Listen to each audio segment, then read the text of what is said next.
Welcome to Category Visionaries, the show dedicated to exploring exciting visions for the future from the founders who are on the front lines building it. In each episode, we'll speak with a visionary founder who's building a new category or reimagining an existing one.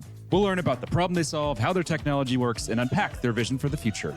I'm your host, Brett Stapper, CEO of Frontlines Media. Now let's dive right into today's episode.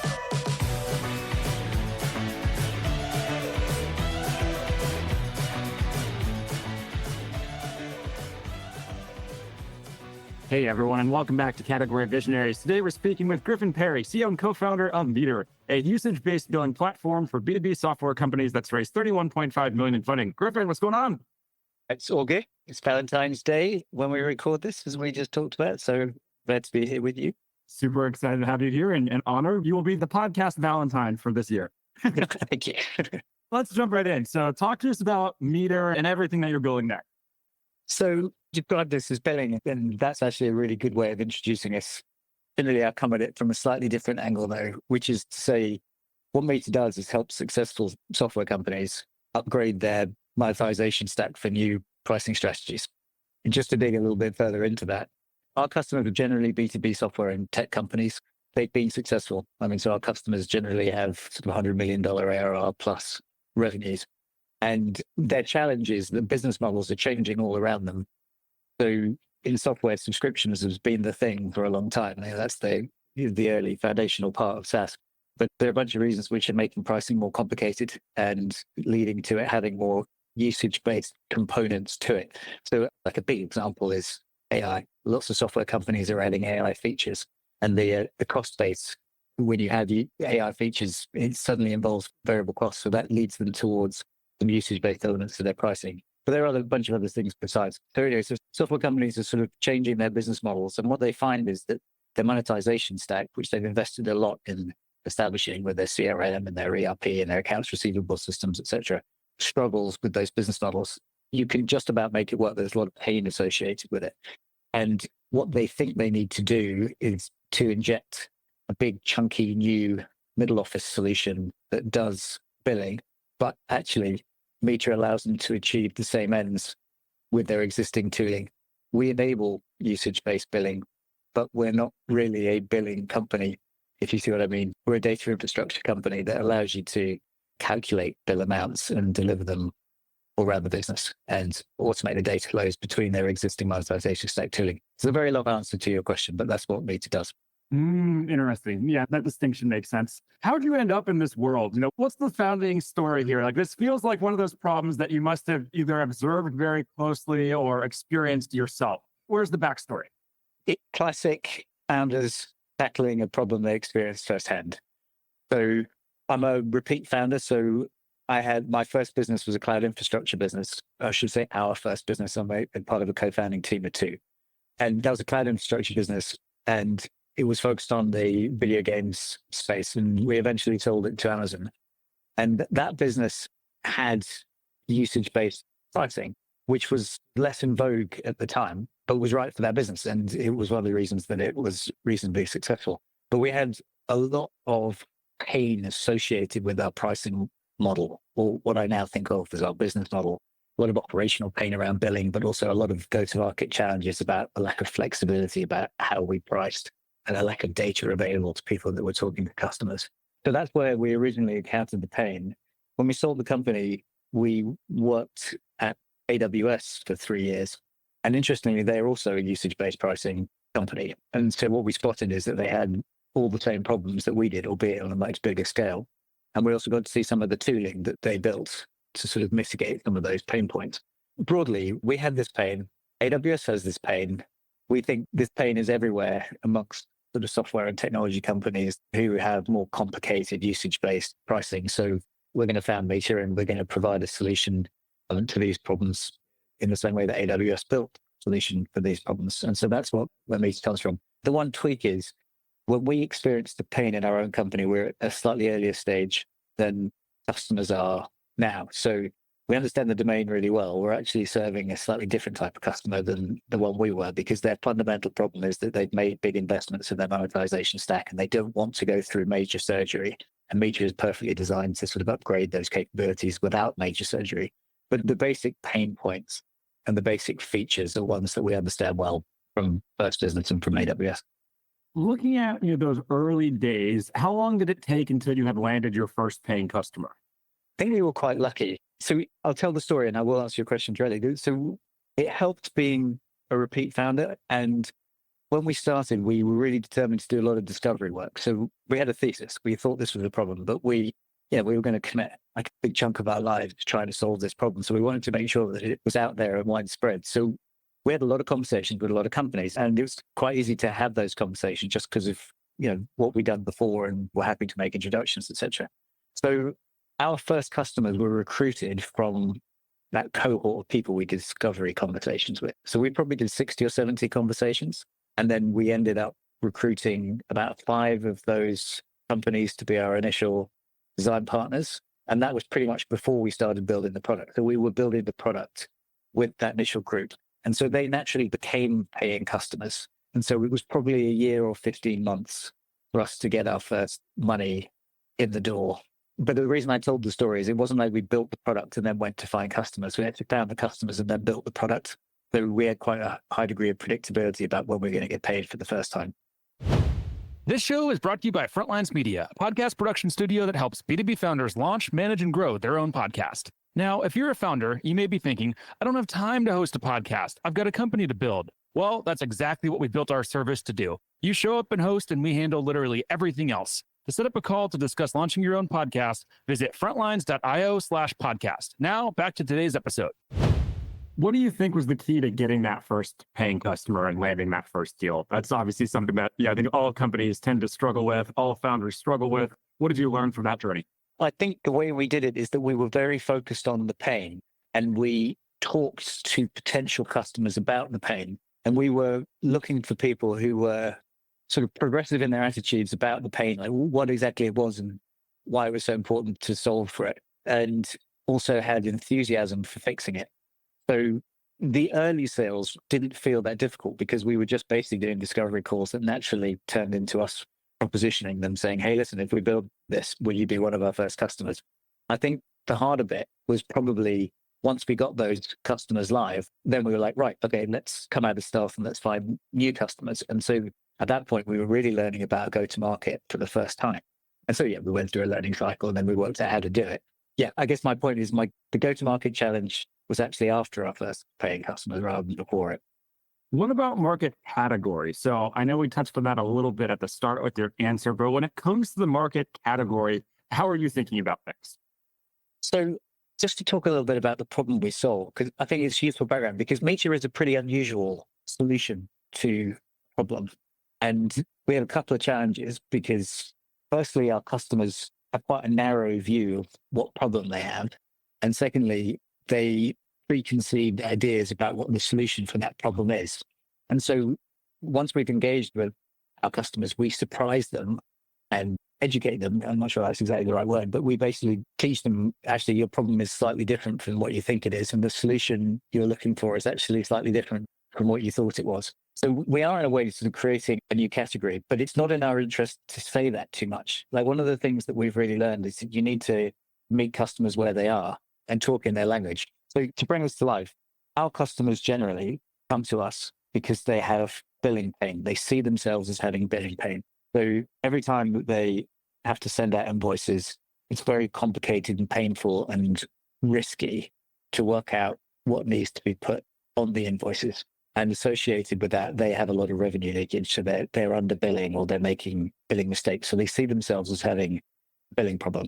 They do, but they also have a bunch of other problems. Like their fundamental issue is that they lack a data infrastructure that sort of sits within their monetization stack and processes usage data and rates it, applies pricing to it, and then feeds a whole bunch of systems around the stack and in their wider business with that information. So that's fundamentally what m3ter does, is that we plug into the stack and we source pricing data from wherever that source of truth is and usage data from wherever that source of truth is. We process it, we calculate bills continuously, and then we deliver those bill amounts wherever they're needed around the stack. Now, one of the places that is needed is the billing system. So you know what to put on the bills and you're confident that it's always accurate and the calculation is automated. But that's not the only place. You need to deliver the same information to the CRM, to the sales system, so that the sellers have that information at their fingertips. And similarly to the customer success system, so they have it at their fingertips. And you also want to deliver it into your BI stack, so you have exactly the reporting you want. And you probably also want to deliver it to the product itself. The product team can build billing dashboards, and so customers can source that information. So what we do feeds billing, but isn't limited to billing. It's all to do with billing amounts, but it's not just about billing processes. And the problems it solved is not just about making billing less painful and error prone. It's also about improving customer experiences and unblocking products. So it's easier to, billing systems aren't a roadblock to the new product development, and it also unblocks sales teams to do the right deals. But I've just spent 2 or 3 minutes explaining that. And I don't want to do that in first contact with the customer. I just want to meet them where they are and say, right, yes, you do. You've got a billing problem and we're the solution for it. And then once I've got them engaged, I can talk to them about everything else that they need to solve for and why m3ter is a brilliant solution that does that. But on first contact, we need to appear to be what they think they want, if you see what I mean. And so, yes, we say we're a billing provider. I think that's such an important lesson for founders to hear and to learn, because I think a lot of founders kind of go the other way. They say, what we're doing is, radically different. It's radically better than everything else in the market. So we're going to go ahead and, call it XYZ category. And I think the risk there is that if no one's searching for that category, you're going to have a very hard time selling it. So what you're saying makes perfect sense. And we made that mistake ourselves. I don't want to suggest that we did spend some time going, hey, we're a pricing operations platform, or, a whole bunch of different things that we experiment with. But just exactly as you're saying, people would go, well, what's that? And that was a waste of the cycle trying to explain it. We just go, oh yeah, we're a billing infrastructure, a billing solution. We'll make your billing work. And they're like, okay, great, because that's what I'm looking for. How long did it take you to come to that realization? Oh, I mean, probably longer than they should have done. Yes, we did definitely waste time on it. But, you push against the doors that open, don't you, rather than the ones that stay firmly shut. And so we did twig reasonably quickly. It's like, right, let's not waste time trying to explain things to people. Let's just present to them what they feel they need to hear. This show is brought to you by the Global Talent Co., a marketing leader's best friend in these times of budget cuts and efficient growth. We help marketing leaders find, hire, vet, and manage amazing marketing talent for 50 to 70% less than their US and European counterparts. To book a free consultation, visit globaltalent.co. And was that switch, would you say, the most important go-to-market decision that you've made so far? Or what's been that most important go-to-market decision? I think on the go-to-market side, I do think that this whole messaging and positioning piece probably has been the most important and most challenging area of what we were doing. And I think, we've got to the stage now where we've worked it out. We can start the conversation that we want. And then once we're in them, we can sort of compellingly take the audience to where we want them to go. Yeah. So I do think that was probably it's foundational and it was critical. The other big thing in our business was understanding the relationship between direct and partner sales. So for the most part, we are selling to finance and ops because we're selling to people who own the billing problem as it's perceived internally. And we're also selling to relatively mature companies. So those decision makers in those companies are quite deliberative in their decision making. So they don't do things off the cuff. They're much less likely to wing it, take a fast decision as you might expect from an engineering team or from a sales team. So the best way to get to those buyers is actually via the vendors that have trusted relationships with them already. So the real engine room of our go-to-market are partners. So technology partners, some consulting partners that sell to those people, and the partner becomes convinced that we're a way of solving the problem their customers have, and they pull us in. So that's something that we sort of thought was part of our early thesis, but then we sort of needed to chew over it. And that was sort of an important part of our journey to realize that's the core engine room of our go-to-market. At the same time, you still have to do direct sales to prime the pump. No one's going to partner with you if you don't already have great customers. And so, you do have to go through the hard yards. We're a sales-led motion. Most of our first big cohort of customers have come through direct sales. And you have to put a lot of effort into it, but it's necessary. So I guess I'm talking about the balance between direct and partner channels, realizing that you need both, realizing that there needs to be a certain sequencing. Yeah, that makes a lot of sense. What about on the marketing team building side? Have there been any insightful lessons or major lessons there as you've built out that marketing team? Certainly learned a lot. So, I mean, initially, I was doing it. I originally had a corporate career, so I know a little bit about various things just because I had quite like a broad range of experiences. We brought on a marketing leader quite early on who was somebody who had a startup background and worked for a company that was bought by Salesforce and then had done very well within Salesforce and wanted to get back to startup world. And she was great. And we built a small team under her. So one was focused on sort of demand generation and the other was more sort of like a strategic projects person that sort of picked up everything else. The most interesting person to interview would actually be her rather than me, because I think she learned a huge amount. And one of the things that she was contending with is that with that positioning thing that we talked about before, is that we weren't quite sure of our positioning, and really understanding and working through what that positioning needed to be was not really a marketing exercise, but a founder exercise. So I think she felt blocked a lot of the time. She wasn't quite sure of the story she was telling, but we learned together. So that's the marketing team. It's a team of 3. What about on the fundraising side? So as I mentioned there in the intro, over 30 million raised to date. What have you learned about fundraising throughout this journey? The fundraising environment matters a lot. So, we founded the company in late 2020, which was absolutely the go-go times when it comes to raising money for SaaS businesses. And had those fundraising conditions not existed, I don't know whether m3ter would have been able to be founded and grow, because we're providing critical infrastructure for big companies. So there's a lot of product you have to build. I mean, there's a lot of surface area. It needs to be broadly featured and needs to have high levels of operational excellence and security, etc. So there's a lot of product to build. But we founded the company at the time when money was relatively cheap and easy to come by. And it also helped that we were repeat founders. It just opened doors. So we raised a lot of money quickly. So we had a seed round, which was actually made up of 3 steps that all happened within 12, 15 months of each other. And then we raised our Series A about 2 years ago, and the fundraising conditions had changed really significantly. So it was much harder at that point. And I'm glad that we raised when we did, because this was an environment where people thought that no company was ever going to raise money ever again. And we still had a reasonable runway, but we thought, right, let's zig when everybody else is zagging. Like, we really believe in what we're doing. Let's go and find a high quality investor who shares that confidence. And then we'll really be well set up for, the years to come. And that'll make us stand out versus others who wouldn't raise money in that way.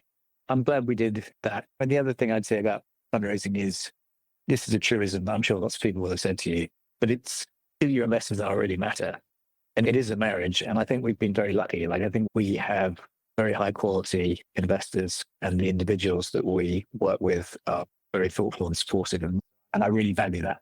What's the key to finding investors that are going to be good partners? I think any founder listening and hearing that is going to say, like, yes, I want investors who are good partners, good long-term partners. Like, how do you approach thinking about finding investors like that?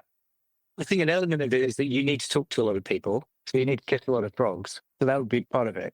I see fundraising as a sales process. It's just make a list, do your research so that it's targeted, and then talk to a bunch of people and just be methodical about it. So I guess that would be one thing.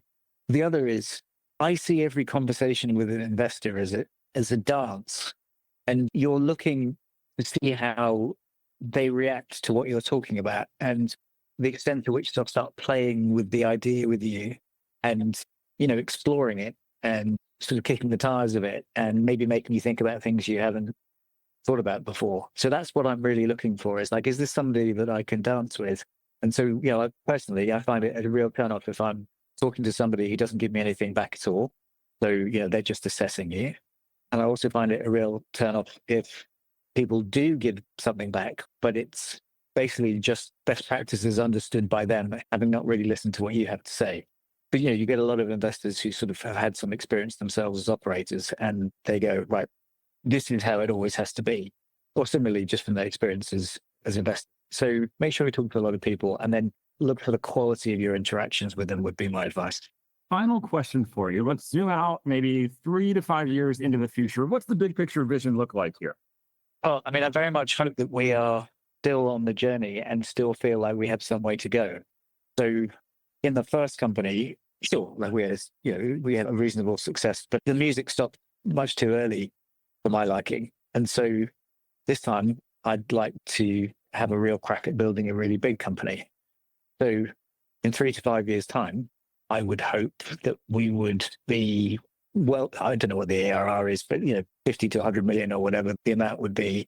And by that stage, remembering that we were talking about category, by that stage, people really understand what the new category that we've created is.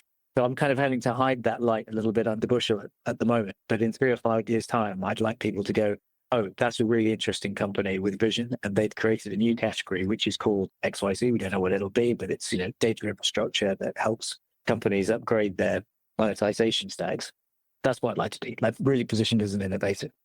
Amazing. Love the vision. Really love this conversation. I think any founder that's thinking about creating a category needs to listen to this because your experience and a firsthand view there is extremely valuable. So really appreciate you taking the time, especially on Valentine's Day, 6:30 p.m. your time. We really appreciate it, man. Thank you very much, Ray. It was a pleasure to spend it with you. All right. Talk soon. Go. You too. Bye-bye. This episode of Category Visionaries is brought to you by Frontlines Media, Silicon Valley's leading podcast production studio. If you're a B2B founder looking for help launching and growing your own podcast, visit frontlines.io/podcast. And for the latest episode, search for Category Visionaries on your podcast platform of choice. Thanks for listening, and we'll catch you on the next episode.